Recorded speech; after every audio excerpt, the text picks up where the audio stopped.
with codpiece. Seriously. Okay. We should start with that. Well, for my listeners, Okay. do you mind No. if he introduces Well, clearly he needs to himself? introduce Yeah, where are we and what's happening here today?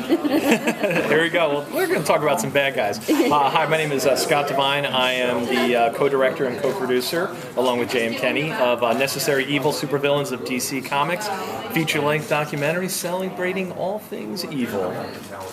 So, Including codpiece. including Codpiece. All right, let me tell you the legend of Codpiece. In the DC universe, there are literally thousands of villains, and when we were doing the documentary, we realized we can't cover them all. But in researching, we want to see every possible villain there is, and so from the famed ones, Lex Luthor, Joker, Sinestro, to some of the secondary ones, some of the villains like Flash's Rogues or people like that. And then, of course, also we looked at some of the obscure ones to see if any would be fun to come in. And you do find in any time you look at everything as a whole, there are a few that are, how should we say, on the lunatic fringe. Characters like, I'm sure as Kevin talked about, Mr. Banjo. Yeah. Everyone loves Mr. Banjo. And one that actually one of our editors stumped me on, my editor, Shay Thompson, said, Scott, I found the ultimate DC villain. I'm like, who? She's like, his name is Codpiece.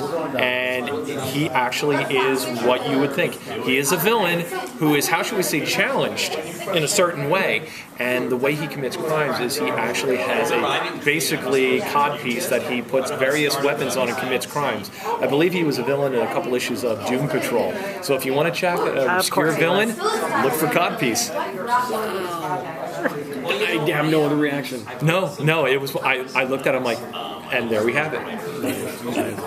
So everyone has been touting you as the encyclopedic knowledge of the villains as part as one of your main go-to things. What for you growing up was A, your favorite comics growing up to read, and B, did you have a favorite villain when you were growing up?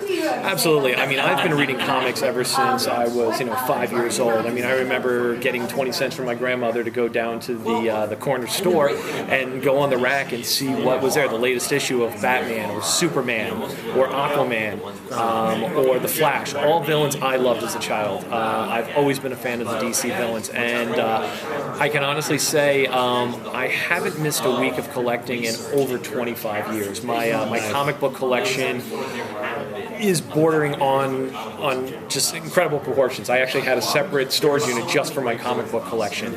Although now I've decided to try and embrace digital comics, so I am going digital. That way I'm not taking 70 long boxes with me wherever I go, but it's all on my iPad. So, but yes, I've been a fan of comic books ever since I can remember.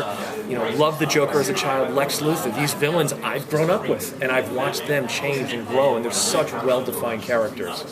On the other side, though, favorite heroes here. Favorite heroes, I am the classic DC boy. It's Batman and Superman are the big two, but also of course the Justice League, because then you have Batman and Superman and several others. But also Aquaman, because I grew up on the ocean, blonde-haired kid who likes a man that can talk to fish. And shout out to Jeff Johns for what he's done with Aquaman and the New 52. Just a fantastic take. Yeah, really cool.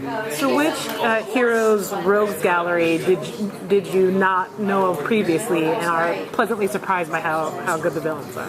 Well, when you take a look at the rogues gallery, some heroes obviously have a more well-defined or more well-known. Obviously, Batman's is a very well-defined rogues gallery. You can just rattle off a dozen names easily and still not touch them all. Then you start getting into, Superman has his rogues gallery. The Flash, very well-known. I did a lot of research into Green Lantern's rogues galleries. Once you get beyond some of the main ones, once you get beyond your Sinestros and characters like that in Black Hand, you can start getting to some more subtle ones. Wonder Woman, another one who has a very, how should we say, not as deep rogues gallery. Some great villains, but ones that just don't get a lot of recognition. Characters like Dr. Psycho, Giganta. Fun villains, but sometimes they just aren't as well known by the public. So, How did it feel to you living with all these guys? How long did it take you to make the movie? I mean, you were living with all these people for a long time. This has been a 6-month process for the documentary, but as I said, it wasn't work for me because this is stuff just pulling it right out of my brain going, wait, let's talk about the characters I've been reading ever since I was a kid. Okay, could there be anything better? And let me tell you about the one moment where I just had that kind of just moment of utter joy, going over to DC Entertainment and then letting me into the vault, the library where they keep all the comics for the recent ones. Say, oh, Scott, any images you need, just grab those. And help yourself to a few comics if you need to. And, I mean, if you've ever been a kid let loose in a candy shop, this was it. It was just, let me pick my jaw up off the ground. You know, little horns were playing. It's like, comics. Nice. So what did you bring back? I came back with a few comics. Listen, look, there's always more to read. DC has such a storied history, 75 years plus of comics. I have my heroes that I love, but it's also someone will say, hey, did you read this book? No, I absolutely will. Boom, bring it on. So, that one I picked up a couple, lesser heroes that I hadn't read or hadn't read in a while. It fell out of my head. How did you finance the film? Well, this was through Warner Home Video and DC Entertainment.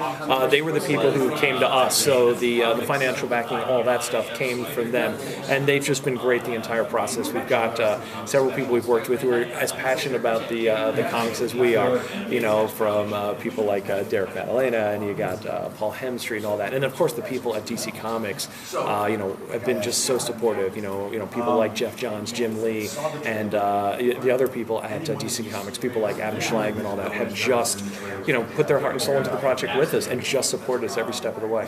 Now, I know you talked to like over 40 different people during the course of the film. Is there anyone you wanted to talk to and you didn't get to interview about the villains? Unfortunately, that just like you're saying, are there villains who didn't appear in the documentary? Are there filmmakers or comic people you didn't get to speak to? And yes, unfortunately, there are. We've got 40 people in the documentary. Some great people, from people like Jeff Johns and Jim Lee and classic comic book writers and artists like Len Wein, Marv Wolfman. We got filmmakers Zack Snyder, Guillermo del Toro, and a host of other people. And of course, there are always a few who couldn't make it. We were hoping to have Kevin Smith, who unfortunately, schedule conflict at the last minute wasn't able to do it. And there were a few others like that. People who, regretfully inclined, couldn't make it work in their schedule or something popped up. Like Grant Morrison, unfortunately, who wanted to be part of it, was unable to do it. And Frank Miller. Frank was actually going to be on his way over to do the interview, and something came up on Sin City 2 that he had to do. And it's like, hey, that's your day job. We understand. We'll get you next time.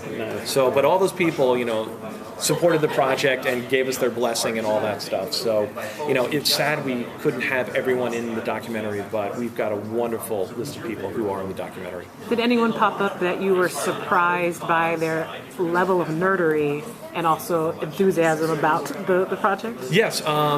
One who really surprised me was actor Scott Porter, who was recommended to us, and we're like, oh yeah, the actor. I'm like, wow, okay, a very popular actor, and probably like, well, let's see what he knows about comics. And he geeked out right from the get-go. He was just like, boom, boom, going toe-to-toe to me, and he was bringing up obscure villains. I'm like, this guy knows his stuff. And then we were talking about comic book collections and all that, so that was a really nice surprise. On another note, it was nice for me to get a chance to geek out one-on-one with certain people. When I had the thrill of sitting down with Jeff Johns, there were several people in the room. We started off asking the general questions that you always do, then we started getting more specific, and then we started going off tangents, and we got so hardcore geek that I think everybody else in the room was like, what are you talking about? But we're like going back and forth. I remember in this issue, and then it almost became a game of like, who can one up the geek? So, but when you get to talk to someone like that, who's just a phenomenal writer, it's a real treat.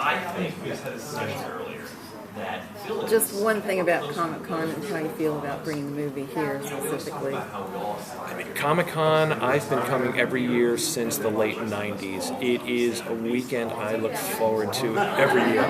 It is so crowded. There's so many people, but they are so enthusiastic about the genre, so enthusiastic about the movies, the television shows, the animation, the toys, the video games, the comics. So bringing it here, this is your audience. These are the people who are salivating, who can't wait to see this. And I'm just going to enjoy every moment with them. And I hope they enjoy it. I hope they have as much fun watching it as I did making it.